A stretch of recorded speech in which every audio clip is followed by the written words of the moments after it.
Hello, friends. I'm Jennifer Bryant. I am your host, and today we are on episode 102 of the Enough Mom podcast, Finding Courage in Motherhood.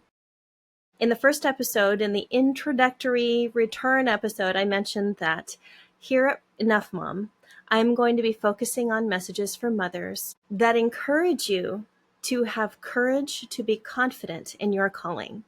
Today, we're talking about courage, what courage actually means. It's basically strength in the face of difficulty. Okay. We can think of many, many difficulties we experience in motherhood.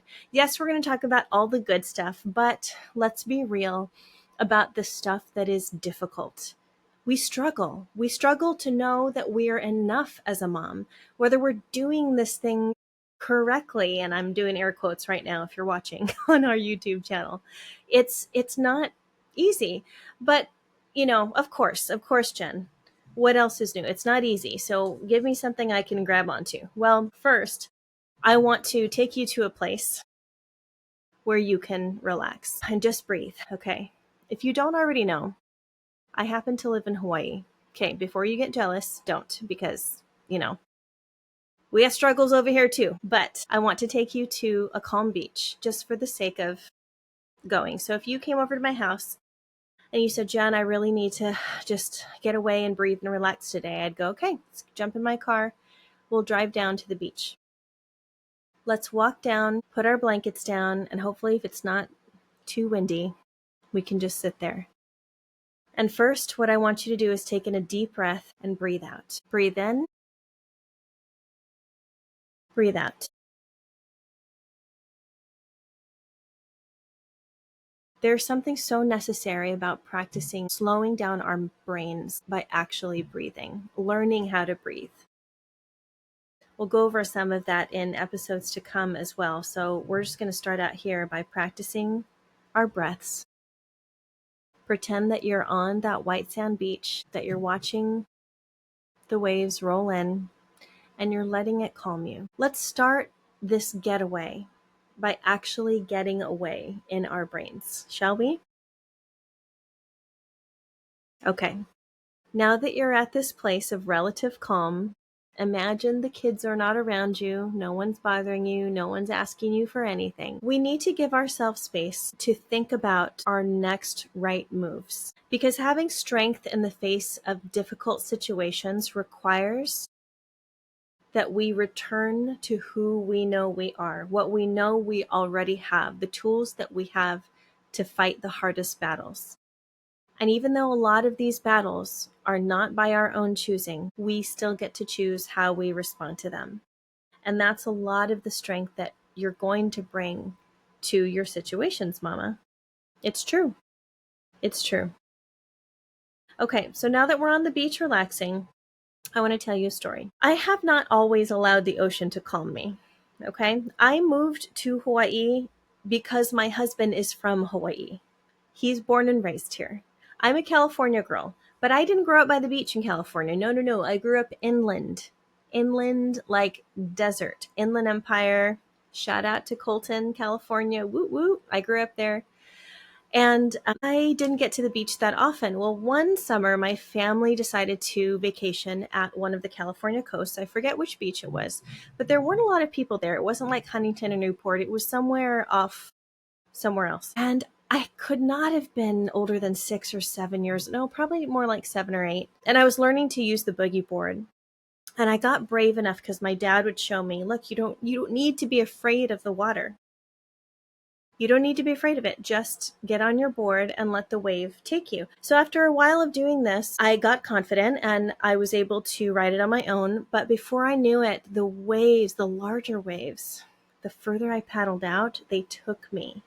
They kept kind of pulling me out to sea. Before I knew it, I could see the end of the pier. Like I was looking at the end of the pier toward the shore. And at that point I knew, whoa, I was way far out there. I was getting freaked out because in my 7 or 8 year old mind, you don't have a whole lot of life experience to realize what that means to be that far out there. And I just remember paddling, and I remember the large waves coming over me, and some of them took me under, but I was able to get up. And I remember praying. I remember saying, God, please keep me safe. And I got back to shore just fine. My dad saw me after what I think I got back and sat next to him, and he said, Hey, where you been? And from then on, I had this uneasiness, to say the least, about the ocean, because I realized how powerful the ocean actually is, right? It's vast, it's beyond our comprehension. I was no match for those waves, and they took me where they wanted to take me. But thank goodness I got back to shore. The unknown can terrify us, right? We can spend so much time worrying about the things that we don't know that are coming. That young girl on that boogie board may not have been so lucky or so looked after. We don't know what's lurking beneath the surface. And I don't say that to, poo-poo on water sport folks. My husband is a surfer, and, those are just things you cannot think about, or else you would never go out and do anything. But there has to come at some point this desire to overcome your fear while you're still feeling it. So fast forward many years later, I'm here in Hawaii, and my son is about probably the same age, actually, 7 or 8. And we were in Kailua on the east side of Oahu. In front of a friend's house, we were just, he was boogie boarding, and there was a strong current that day that pulled him. I mean, like, the waves were crashing a little harder than usual. And I saw my son having fun. I saw his little head popping up and down as he was, in the water. And then all of a sudden, his eyes got huge, and I saw that terrified look in his face. I went into mama bear mode, and I ran to grab him. And as I put my hands around his body, I lifted him up. I lifted him up above the waves, and the waves crashed over my head, but I knew how to hold my breath long enough till I could stabilize my body to get him out. I come back in holding him, and he's, of course, scared. And my husband runs up. And right away he says to him, and to me probably, You're okay. You're okay. And he tells me later, Honey, try not to respond in fear. If you can help it, if you can try to help it. I know you're scared too, but try not to respond in fear when it comes to our kids being in the water, because I don't want them to grow up afraid of the water. And that was wise. Of course, it's from his own experience. He's incredibly comfortable with the water. You heard my story from before. But that's because of my lack of exposure. My husband has been in the water all his life. And so his fears were definitely lessened. They're on a different level because he got himself used to it sooner. What I want you to remember, Mama, is that until you stand up, until you are lifted out of the water, everything will feel like you're drowning. Until you decide to make certain changes and overcome or learn or get a different perspective on the struggles that you're facing, everything will feel like the waves are crashing over you. And it just takes someone else, or maybe it's that voice inside you that says, it's okay to stand now. At Enough Mom, I want you to understand how to become an enough mom by understanding what it takes to put on courage and walk through the scary or unknown thing, even when you don't know what the outcome might be. It's not easy, but it's worth it. And I'm here to walk alongside you as you do that. So again, courage means strength in the face of difficulty. Motherhood can be challenging and so frightening when you feel like you're doing it alone. The questions that haunt us are things like, am I making the right choices for my kids, for my family, for myself? There are 3 things that make motherhood harder. Number 1, fear of the unknown. All it does is isolate us. When you constantly stay in that fear, or you refuse to take action or move because you don't know what the outcome is, that can be very, very isolating for us as mothers. When we tend to keep to ourselves and think that we're the only one going through this struggle. And of course, the social media highlights don't help. There are many wonderful creators out there, and I appreciate the ones who are authentically themselves and share their authentic stories. And that's what I strive to be here for you. The second thing that makes motherhood feel harder is chasing the right way to parent, because that will just frustrate the heck out of you. Feeling that there's one right way to do it. There is so much conflicting advice out there, Mama. We're constantly second guessing ourselves. At some point, we just have to pick one path and go with it. Just go with it. And number 3, doing everything yourself or attempting to do it all yourself. That can be debilitating. So let's go over that again. The 3 things that make motherhood harder: isolating yourself because the fear of the unknown, frustrating yourself because you're chasing the right way to parent, and debilitating feelings of doing everything yourself. You don't need to carry the full mental load for everyone. If you don't ask for help, you're going to feel very depleted very quickly, and you're going to start running on empty. But here are 3 courageous actions you can take. You ready? Believe me when I say that you are strong enough to make changes, and all that takes is stepping out in faith. The fear of the unknown does not need to isolate you.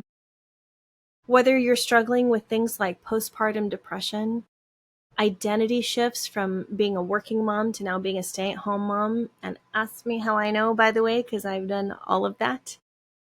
I'll share more in later episodes. Whether you're moving to a new community, whether you have medical challenges, or maybe a special needs child, or several special needs children.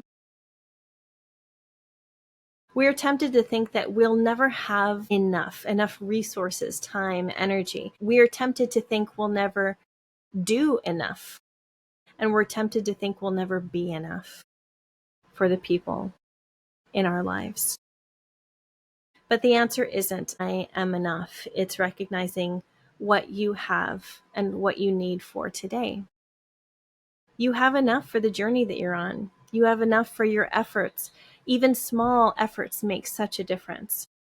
You are human with limitations, and that's okay. We don't need to say yes to everything that comes along. We really, really don't. Okay? So you're allowed to make changes in all of those areas. Number 2, you are strong enough to accept grace, and that means letting go of control. Oh, this is a hard one. You know, there are new areas of my life where I'm still realizing, after being married for 19 years and having teenagers, I still find myself trying to control certain things. And I'm realizing, wow, that's okay. All right. Calm it down, Jen. Calm it down. We'll talk more about that in later episodes as well, especially as it relates to teenagers and growing older with your husband. It's tough sometimes. It's tough. Accepting grace and letting go of control means that, you know, many of us are running away from authoritative parenting. The whole generation that was like, because I said so, do this because I said so. We're not over here trying to trust that anymore. We need reasons, right? And maybe that's the millennial mom in me, but millennials are so very about give me the good reason so I can think through and so I can understand. Teach me so that I understand, right? That's kind of a hallmark of our generation. We want to step away from parenting styles that are controlling through fear and punishment, which is why the whole gentle parenting movement has come in. Sometimes it swings too far, and we need to find balance in that because we want to find the right way to do it. It can be hard to just kind of go with what you know is right sometimes. It seems to work. You know, the fear and punishment thing, it seems to work, but at what cost? We're finding out now that children are much more emotionally, shall I say, hindered, sometimes scarred, because of punishment that was used to control and instill fear in us. I used to parent with control. I used to spank, honestly. It didn't feel good for either of us, and I slowly backed away from it when I realized that the spirits of my children are more precious than my need for them to do the thing I need them to do right now. We will talk more about that later as well. I used to yell. I used to tell them, do what I say right now, but I didn't want them to do what I did, which was control with fear. My attitude towards my kids used to say, how you are experiencing this world doesn't matter. It's about what I'm telling you to do as the parent. So in my attempt to shift to compassionate parenting, I had to seek to know and love and guide our kids very differently, right? Because while our job is not to be perfect parents, it's to walk through the valleys and mountaintops alongside them. So I had to give myself a lot of grace to relearn or unlearn certain things in order to move forward in a better way. So sometimes people ask me, what comes first, courage or confidence? Now, our motto is, finding courage to be confident in your calling. I believe it goes in that order. And others would argue that they would put it in a different order, and that's okay. I'm willing to hear what other people think about it. But the way that I think about it is that we need to first take action without knowing the outcome, right? Strength in the face of difficulty is courage, in order to grow in confidence. And this is actually how children grow in confidence as well. They grow confident in themselves by learning to do hard things. It's pretty incredible. If you've raised children for any length of time, well, I say any length of time, if you've raised children who are about at least 2 years old, you have seen their ability to learn and achieve small steps and small things in their life. And you see their face light up like, I did it. I did it. So I believe that having the courage to do the hard thing first is what builds our confidence. And ultimately, that's what allows us to walk in our calling. So courage starts first. We cannot guide our children through journeys that we have not taken ourselves. And I'm not necessarily saying if you haven't been a doctor, they will never be a doctor. I'm not talking about job roles. I'm talking about emotional courage. We cannot guide our kids any further that we haven't gone before, But at the same time, I believe our kids will learn from us. They'll learn from our mistakes as much as our actual lessons. They pay attention. They really do. So these are the courageous steps. Number 1, make changes, step out in faith. Number 2, accept grace and let go of control. And number 3, ask for help. Ask for help.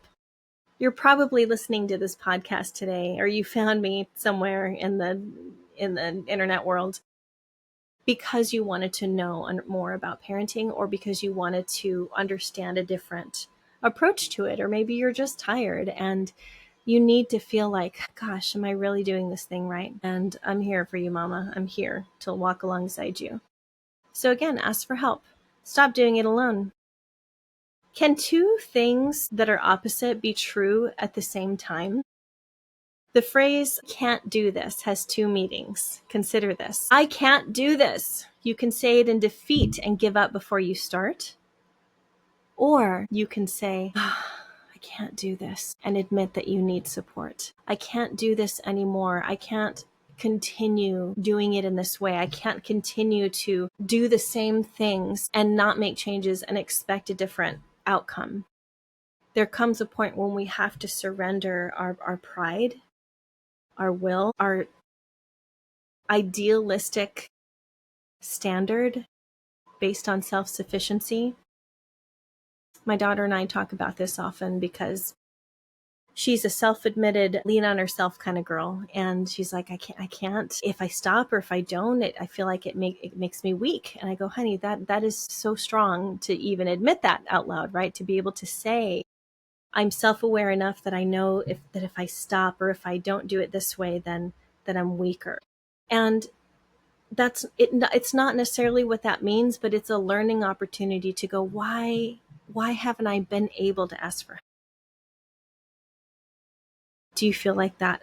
If you do, you'll be admitting weakness or defeat or failure. Please don't worry about that, Mama. Please don't. Because your strength is going to come from the strength of other mamas who have been there and want to walk you through it. Okay? We'll do other episodes about how to choose your mom friends well. That's going to be exciting because we don't need to be alone in this. We really don't. The context of saying this, I can't do this anymore, I need help, it matters because what is your heart posture? Is your heart posture hopelessness or teachability? Is it rejection or is it growth? It takes courage to admit what you don't know. It takes courage to admit what you don't know. Maybe you're struggling with something like guilt or shame. But guilt says I made a mistake. Shame says I am a mistake. That's from Dr. Brene Brown. Her whole research is all about shame, what causes people to feel shame. So you don't need to believe that you are a mistake and not move forward. You can believe instead that you're going to take courageous action, make some changes in your life, and learn to be better. You can do it, Mama. So what does this courage look like practically? Well, you can have courage to ask for help with the mental load of your home and the housework. You can have courage to apologize to your kids and ask for a do-over. Maybe when you've lost your cool or yelled or even hit them, no shame coming from this mama because I had to learn that lesson hard. I did. You can have courage to try new activities alongside your kids. You don't have to raise them the way you were raised, You can all learn to do different things together. You can have courage to set boundaries with your friends and family, to say no and learn to not feel guilty for saying no. You can have courage to decide what you want instead of always deferring to someone else. And maybe that means holiday seasons can look different because you're choosing what you need for your family. You can have courage to teach your kids healthy habits even when it's hard. Even when the grocery stores are chocked full of food that's not really food, let's say. We're going to have some guests on the show to talk about that too.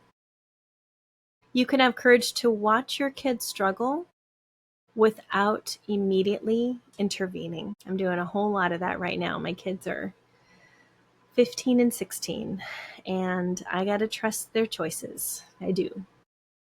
We can have courage to step into new seasons and make new friends. Make new friends. It's going to be fun. We can have courage to have honest money conversations as a family. Set goals for spending, set goals for saving. You get stronger when you do that, and you have more hope for the future. It's so cool. And finally, you can have courage to admit that you've been afraid to make the next right move.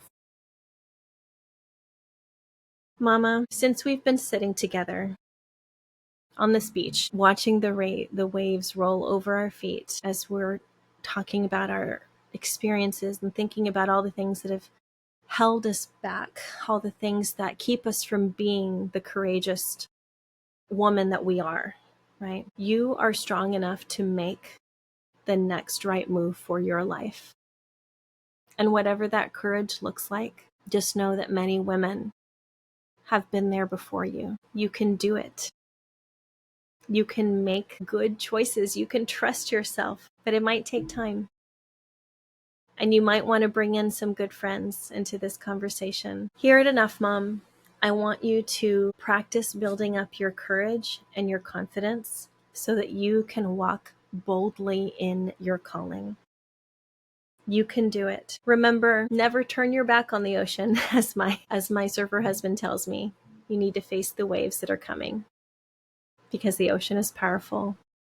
Struggles want to take you down, but you can learn from each struggle that comes your way.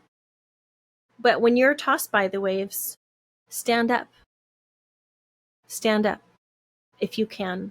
Stand up and get a different perspective. And when you feel like you're drowning, just know that you don't have to face it alone. You can ask for help. You can say, this is my season to ask for help. Or this is the area of my life where I need help. You're not drowning, Mama. I know it may feel like it sometimes, but you are learning to swim. Let's learn to swim together, and enough of these cheesy metaphors. Goodness, Jen. My brain just keeps wanting to make all the connections. Another thing that you may want to know about me, or actually I mentioned in the first episode, is I'm ADHD, which means that I love deep, insightful talks, and I love making connections to everything. So if you can take from anything that we shared today in this episode Wonderful, wonderful, wonderful. Please stick around and come back for our next episode on what it means to build confidence. And I want to talk to you about the class that I've been teaching to teenagers about confidence, because it's the coolest thing to see these kids learn about the next right steps that they can take to build their confidence so that they can walk boldly in their calling. Until next time, Mama, thank you for joining me here on the Enough Mom podcast. Please follow us on the socials. Visit me at jennifer-bryant.com/enoughmom and consider joining our Enough Mom community. It's going to open very soon, and I'm going to have wonderful things in there for you. Thank you for listening. This has been Jennifer Bryant with the Enough Mom podcast, where you can find the courage to be confident in your calling.